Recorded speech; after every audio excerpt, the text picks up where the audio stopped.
dice. You never know if it could change your life. Take a chance, you're neither wrong or right. You never know if you don't roll them dice. You better roll them dice. You never know if it'll change your life. Hello, everyone, and welcome to another episode of Dungeon Master of None. I'm Dungeon Master Rob, and it's just me today. I'm going to be doing a solo review of Shadowrun, the Sixth World, the 6th edition sourcebook, rulebook for Shadowrun. Both Matt and I have experience with this, but I have run a lot more games and been a GM for this a lot more than he has, and I have way more opinions than he does on Shadowrun, so I'm going to take this one myself. I should warn you that jumping right into Shadowrun is a little bit tricky, and if you're not familiar with the setting, there's kind of a lot going on, but this is one of my favorite systems and settings, and honestly, there's not really any good reason for that, because as you're going to hear as I talk about this book, it's kind of a mess, but I love it, and there are things about it that I feel like can't entirely be replicated in other systems, and there are just things about it that work super well, even if everything else doesn't really work all of that well. So I'll try to go over the basics. There's not any spoilers here. This is a rule book, so you don't have to worry about that. If you were, if you're familiar with Shadowrun, if you've played it before, and you haven't picked this up yet, hopefully this will be useful to you. If you haven't played Shadowrun at all, Matt and I have talked about it a little bit before, but I'm going to go into a little bit more detail about it. So hopefully this will be of some use to you. So basically what Shadowrun 6th World is like I said, it's the 6th edition of Shadowrun, a cyberpunk kind of game that dates from the 80s and has gone through a lot of editions and publishers. And I'm not going to go into a whole lot of detail about that, because there's actually some very exciting game world drama that I would like to talk about with Matt. But just know that this has not been in the same hands of the same people. It is now owned by Catalyst Game Labs, the same people who own and run the BattleTech intellectual property. And the name of this book is a little bit confusing, because the 6th World is actually the name of the setting of Shadowrun, the sort of building on sort of like indigenous myths of different iterations of the world, right? The 6th World is magic has returned and awakened certain people to the existence of that magic. So I think probably the intent when the developers were deciding what to name this, and I think ambitiously they hoped that this would sort of become the definitive edition, the 6th World edition of Shadowrun, and something that everybody would finally settle on.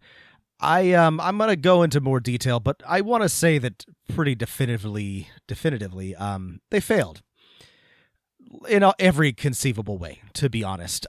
This book is a catastrophe in all sorts of ways.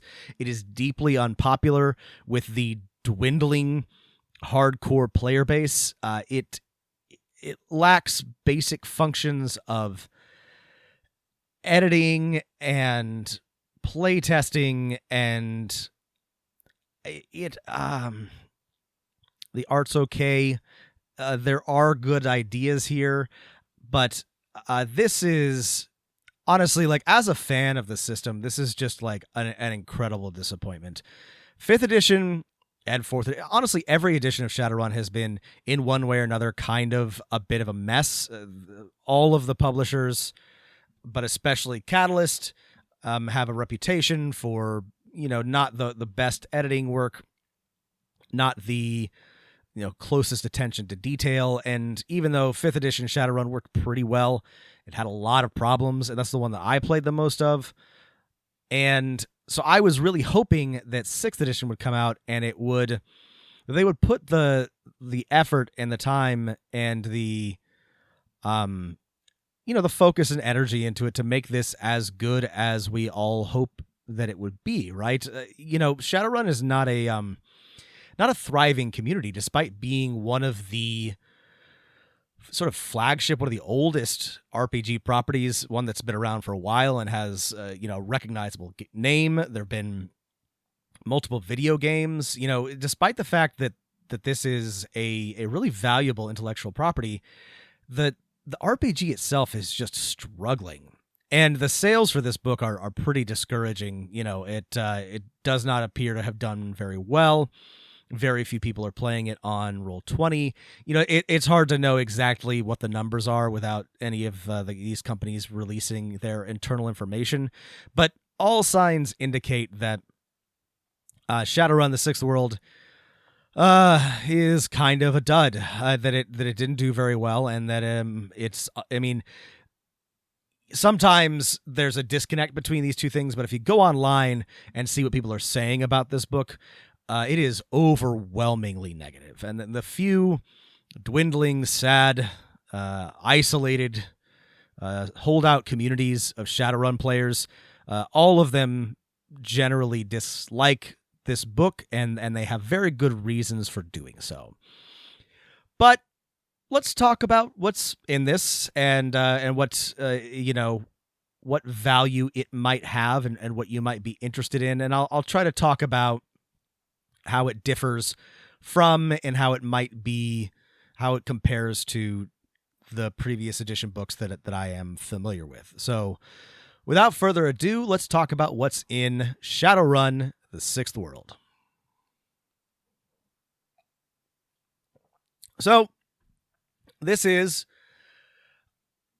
a core rulebook. It has theoretically everything that you need to play in and run a Shadowrun game. And the thing about Shadowrun, right, the thing that commends it, the thing that makes it unique and notable, is that it combines magic, regular old combat, hacking, and, cyberpunk dystopia type of stuff. And there are other games that do a significant combination of that. So Cyberpunk 2020, which Matt and I are going to talk about at some point, has a pretty good combination of cyberpunk and hacking and real-life combat. And there are some pretty good Powered by the Apocalypse and Savage Worlds adaptations of this sort of thing, but none that really combine magic and technology quite as interestingly as Shadowrun does. So the core part of this book is learning how to run a Shadowrun game, and that starts with building your characters. And so if you're not familiar with the Shadowrun universe, sort of the central conceit is that magic returned to the world in the 2010s, 2020s. Obviously, we have split into a separate timeline now.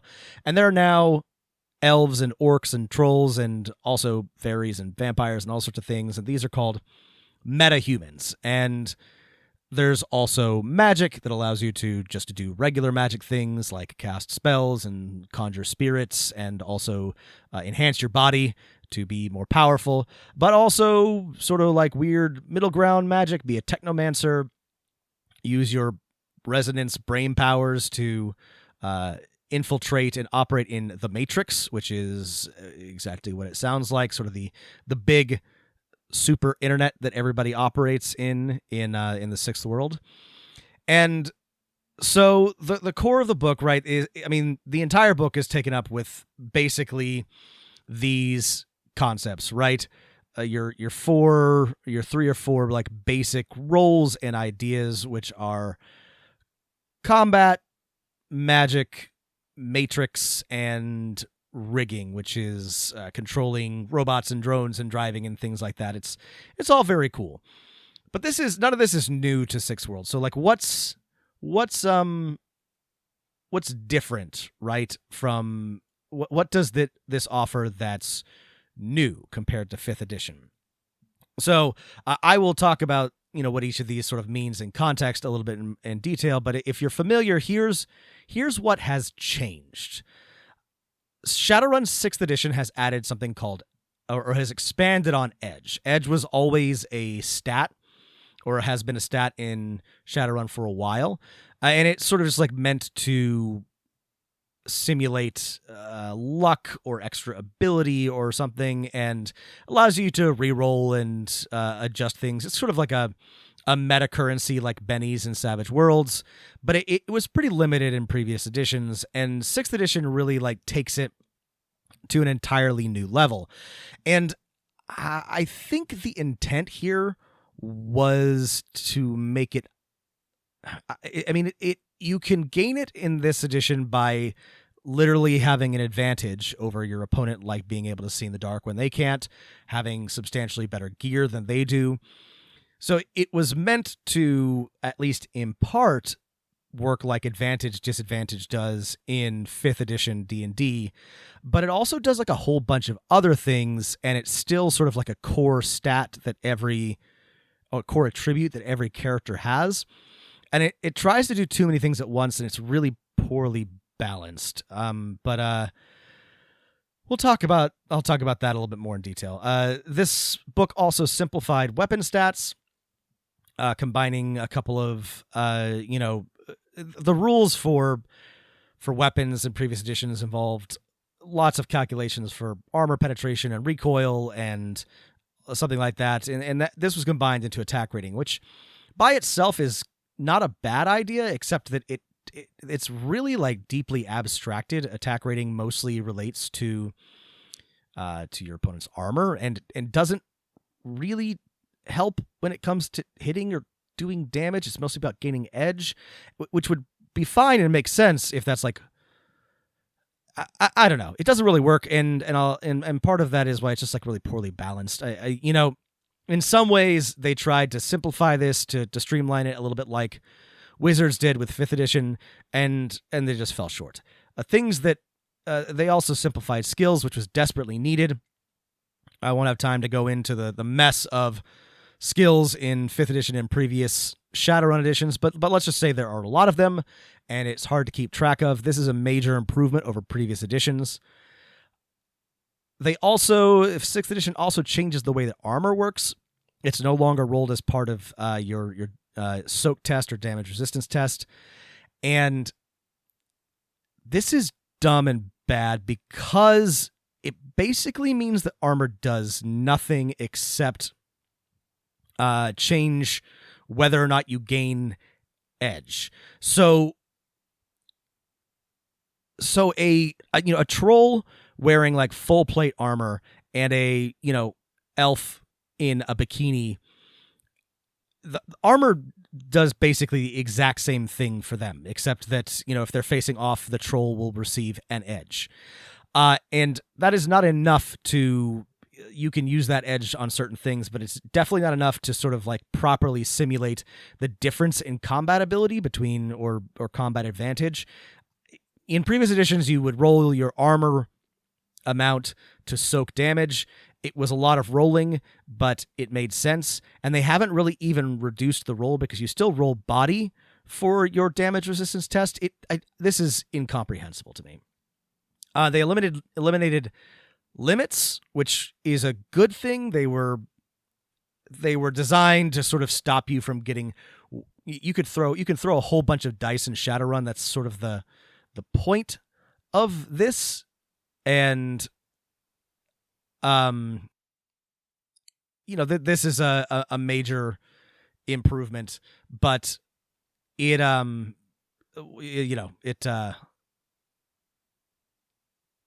boy, this is a mess. Simplified the action structure. This is good. Actions were very complex in 5th edition, and it wasn't a huge deal, but this is an improvement. They changed the way that spells worked, and the main thing, and if you've been listening and you have no idea what I'm talking about, sorry, I'll get into the specifics a little bit, talk about what's actually in it in a minute. But if you're if you're listening and you're an experienced Shadowrunner, the one thing that I would say that is a real improvement that is worth digging into this book for is they changed the functions of matrix attributes, and they changed how matrix combat works. It's a lot easier. It takes fewer steps. It's just this is one of the areas where I think this book actually improved on the previous ones, and it's sort of a disappointment that the rest of it is such a mess. So those are sort of like the critical differences. And if you're coming here knowing about Shadowrun, hopefully that's helpful. I apologize if you have no idea what I'm talking about. I wanted to get those out of the way because I think that's important to talk about. I'm going to talk about what's generally in the book for the rest of the time. So the book serves both as sort of an introduction to the world. It's got a little bit of fiction and a little bit of a description about how you came to be, about the Awakened, which leads into your character creation. It talks about the Big Ten corporations. This is, these are the corporations in Shadowrun are essentially small governments unto themselves. In fact, the governments are not very important at all. A lot of people, most people, are technically citizens or workers for one of these corporations, and they are sort of the drivers of all of the action in the world. But if you want like a deep lore and deep introduction into Shadowrun and how it works, you're going to have to dig into some of the older books, older novels, source material, and that's okay. That's fine. That stuff all still holds up. But it tries to tell you what there is to know about the world, and it does a pretty okay job. But there's, at this point, just like way too much to cover. Every time they put out a new edition, there's like sort of an advancement to the meta plot, which sometimes is cool in the case of something like Crash 2.0, which explains why the Matrix went from being something you had to plug into to something that it worked wirelessly. But the most recent one is that there was an onset of something called cognitive fragmentation disorder, where AIs used nanotech hives and other things to take over people's bodies. That's pretty cool. It's interesting stuff, but there's just like an awful lot going on, and it's hard to keep track of. And the world moves at a breakneck pace. So you get a little bit of an introduction. You get a intro into game concepts and the core game concept. And if you listen to our previous Shadowrun episodes, you'll know this. And apologies if you don't, and I just babbled for 15 minutes about things you don't understand.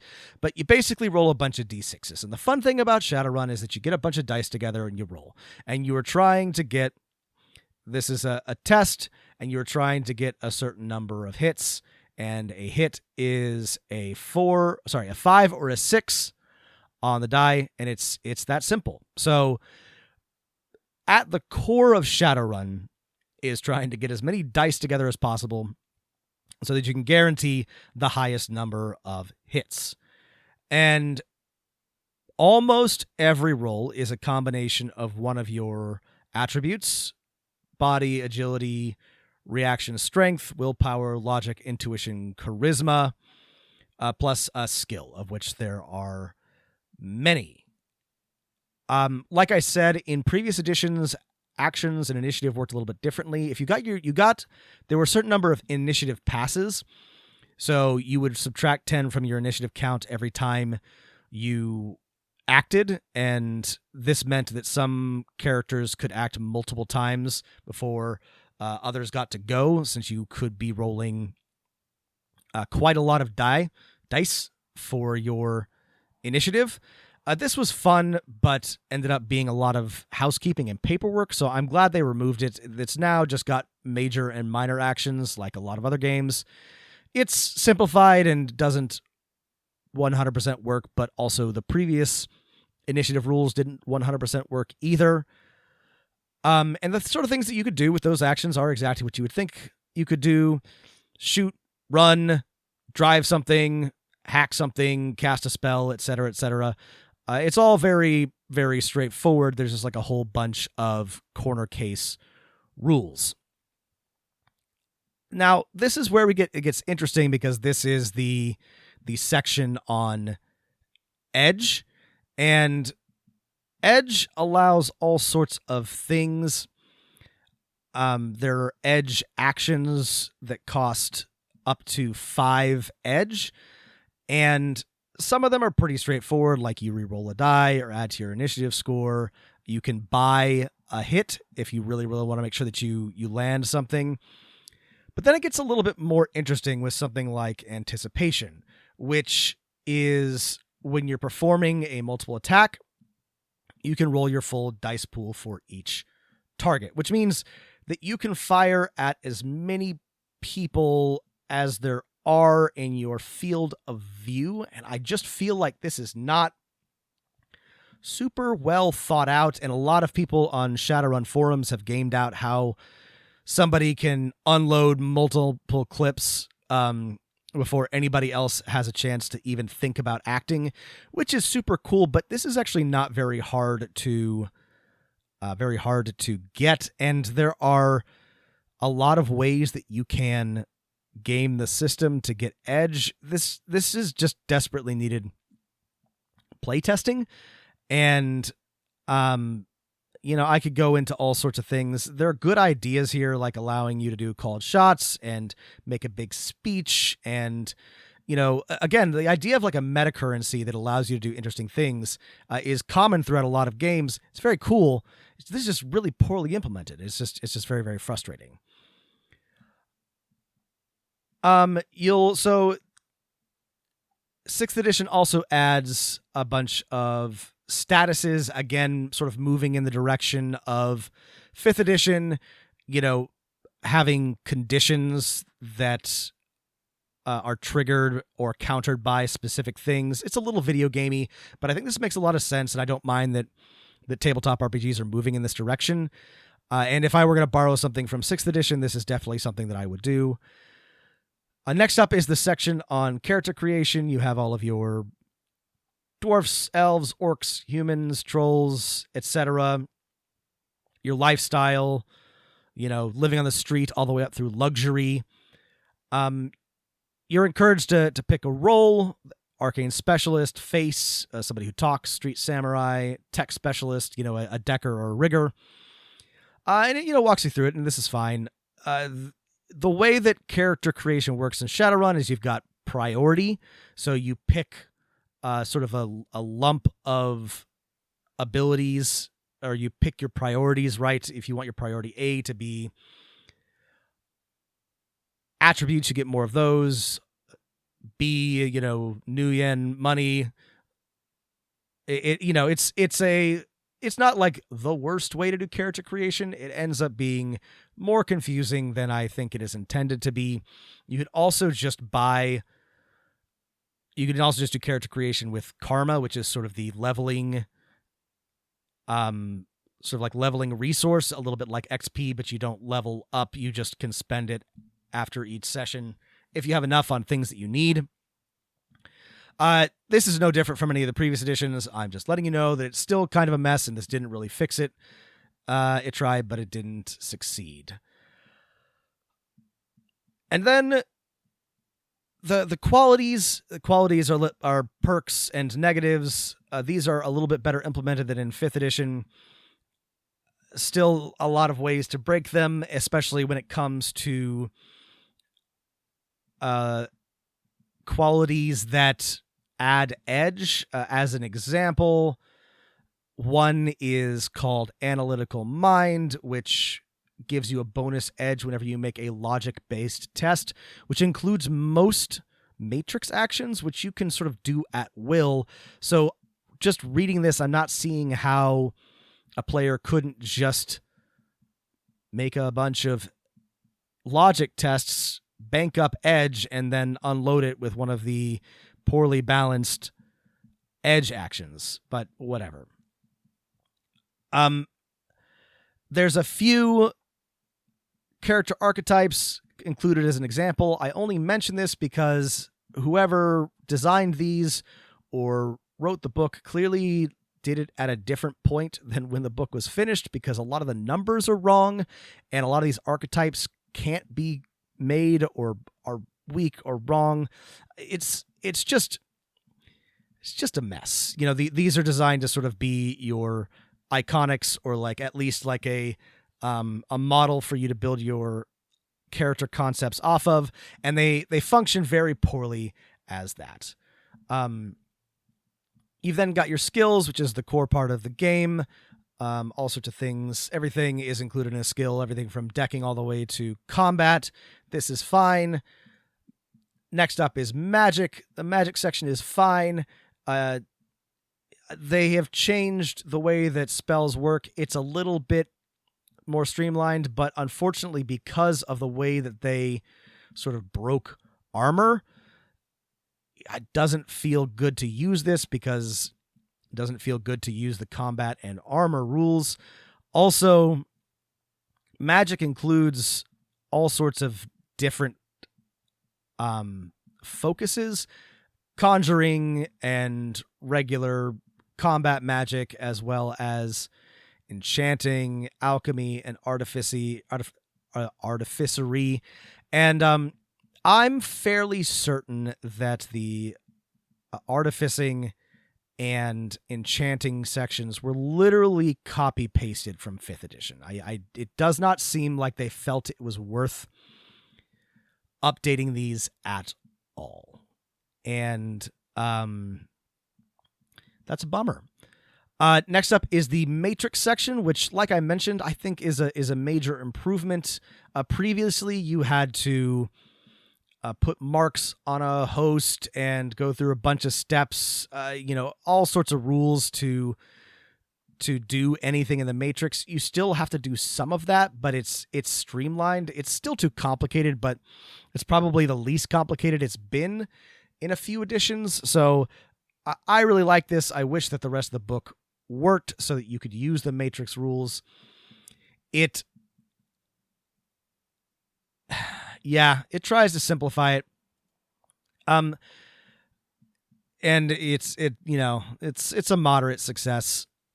The section on rigging, and rigging is sort of like a catch-all term for controlling drones and robots and vehicles, and it has a little bit of overlap with decking, and involves sort of, usually you're jumped into something through the Matrix and you're trying to control multiple stuff at a time. It's cool. It's fun. This is about the same as 5th edition, except that a lot of the rules have not been play tested all that well, and the stats for the vehicles and the drones are sort of all over the place. If this were any less complicated than 5th edition, it might be worth using, but it's not, so I would not use it. And then the rest of the book is sort of GM advice. It's almost like not even worth saying, but there's basically no like GM advice at all. There's a bunch of stuff here, but it which the GM needs to know, but there's not really any section that tells you how to run a game. And if I thought they were going to release a GM's guide, I might not complain about that, but I don't think that they are. And, given that there's like 2 pages on the rules for shooting a gun through a wall, it seems like just like a major oversight to not put anything here. Like, I'm already like burned out and sad talking about all the things that like it did poorly, but the whole section on running the game is just like, it's a ton. I mean, there's pages and pages on like security ratings and like locks and things, which is important, but like it doesn't actually tell you how to run a game. There's no you just have to do like a ton of legwork. The best and most exciting part of the Shadowrun book is at the end. It's the gear section. This is just as good as any of the others. Again, the major problem is that because of the way that they changed weapons and armor, I can't even see how this matters. The fact that a lot of it mostly is just about gaining edge really makes it feel not very rewarding. And even though previous editions are crunchier and a little bit more complicated, I would still probably prefer to use them because it feels like what you're doing actually matters. So, if you made it this far into the book, I mean, there's good stuff here, but like all of the good equipment is in the older books, and so this can sort of like safely be ignored. And that's it. That's what's in Shadowrun Sixth World. It's fine for core rulebook. It's a bummer because 5th edition and previous editions have tons and tons of cool splat books with a lot of extra options in them, which you either have to now convert or wait for an update for. And this is, the risk of any new edition, but it does not feel like this one earned it. If this had done what it set out to do, it would still only really be Shadowrun 5.5. There's not really enough here, in my opinion, to justify a new edition. They didn't really implement enough new ideas and new systems, but even the ones they did implement don't really work. And it's hard for me to say whether or not better editing would have saved this book, because a major problem is that it's clearly not play tested. It's really poorly edited. There's contradictory rules everywhere. There's a section in the book that literally says "Argle Bargle Foofara," about some aspect of the rules, and it's not clear whether that's meant to be there or if that's literally just like something the writer put down as a placeholder and they didn't take it out. And there's a lot of stuff like that in this book. And, this gets into sort of the major failings of Catalyst as a company. They're allegedly run by an actual embezzler that took money from one of the previous, from their bank account, basically, to finance an addition to their house. They don't pay their freelancers very well. There's all sorts of mismanagement and just sort of like a disinterest in the game and in the system and in the players. And I love this system and I love this game, and so I want it to work, and so I'm always trying to be charitable. But it just does not feel like this felt rushed. It does not feel like it was play tested at all. It does not feel like it was thought through. It's parts of it were absolutely just copy pasted. It's a major disappointment, and it's kind of like an insult to the players. And my advice to you is that even if you're a Shadowrun fan, that you not buy this.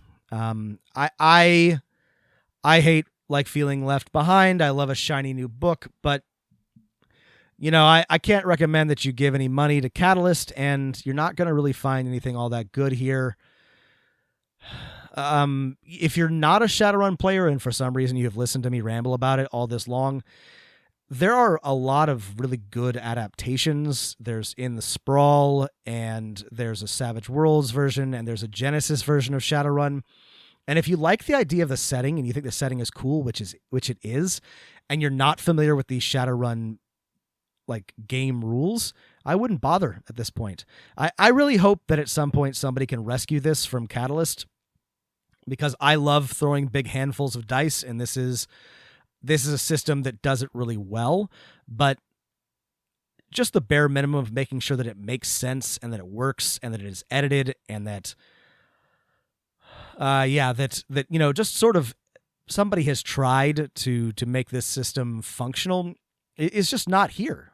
And that makes it really hard to recommend, which is really it's disappointing to me, because I would love to recommend it. And I am going to run my own game in sort of like a hybrid of 5th edition and 6th edition soon, but that's only really possible because I have spent so much time with the rules already, and I cannot in good conscience recommend that anybody who doesn't really love the system and hasn't already shelled out for this book buy it. So I know that was kind of rambly, and I know that it wasn't particularly helpful. I would have liked to be able to give you like a better recommendation, but I needed to talk about what was in this and discuss why it was bad and be honest about it. I know Matt and I have definitely reviewed not great books before, but I sat on this one for so long because it is just such a mess and I don't have a lot good to say about it. So the Matrix rules, like I said, I like the way that they changed initiative and the action economy, but the rest of it is a disaster. You have to do so much homebrewing. I absolutely cannot recommend that anybody pick up this book and run a game in Shadowrun 6th edition. So that's my review of Shadowrun 6th World. I would like to talk about some of the adaptations at some point, about the Genesis or about In the Sprawl, and hopefully I will.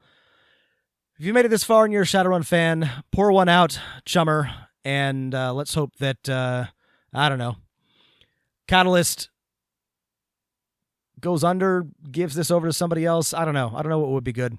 But, yeah, stay healthy, stay safe, and keep rolling them dice.